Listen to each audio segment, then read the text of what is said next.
পালিয়ে যাচ্ছেন কেন? দাঁড়ান দাঁড়ান দাঁড়ান, এখানে আছেন এখানে আছেন এখানে আছেন। শুনছি নাকি এখন গাছে একবার জল দিলে নাকি 1 মাস থেকে যাচ্ছে। আপনারা কি প্রথম শুনছেন? আমিও প্রথমবার শুনছি। চলুন দেখি ব্যাপারটা কি। নমস্কার, হবি সেন্টারের পক্ষ থেকে আজকে আমরা নিয়ে এসেছি আপনাদের জন্য খুব হেল্পফুল একটা জিনিস। আপনারা যারা গাছ লাগাতে পছন্দ করেন কিন্তু আপনাদের কর্মসূত্রে কিছুদিন বাদে বাদে বাড়ির বাইরে গিয়ে থাকতে হয়, আজকের ভিডিওটা স্পেশালি আপনার জন্য। আপনি ভাবছেন আমি যদি গাছ লাগাই তাহলে আমার বাড়ির গাছে জল দেবে কে, আমি যদি বাড়িতে না থাকি? এটা একটা সমস্যা। আপনাদের কথা মাথায় রেখে আমরা নিয়ে এসেছি এই সেলফ ওয়াটারিং পটটা।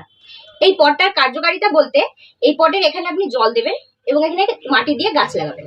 এই গাছটি দীর্ঘদিন এই সুতোর সাহায্যে প্রায় 2 সপ্তাহ মতো এইখান থেকে জল সংগ্রহ করবে, আপনার গাছের কোনো সমস্যা হবে না। সুতরাং এখানেই সমস্যা শেষ। আপনি গাছ লাগিয়েও 2 সপ্তাহ বাড়িতে না থাকলে আপনার এই শখের গাছটি এইরকমই থেকে যাবে। আপনি এসে একে তরতাজা এবং সুন্দর দেখতে পাবেন। তাহলে আর দেরি না করে চলে আসুন আমাদের হবি সেন্টারে এবং আমাদের কাছ থেকে এরকম সব ইউনিক জিনিস আপনারা নিয়ে যেতে পারেন।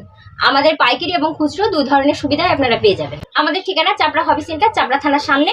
আপনারা নিচে দেওয়া হোয়াটসঅ্যাপ নাম্বারে আমাদের সাথে যোগাযোগ করতে পারেন। ভিডিও ভালো লাগলে লাইক শেয়ার করবেন এবং আমাদের পেজটিকে ফলো করে রাখবেন এরকম নতুন এবং ইউনিক কালেকশন দেখার জন্য। কোনো রকম মেইনটেনেন্স ছাড়াই আপনার ঘরকে প্রকৃতি দিয়ে সাজান আমাদের হবি সেন্টারের সাথে। Thank you so much.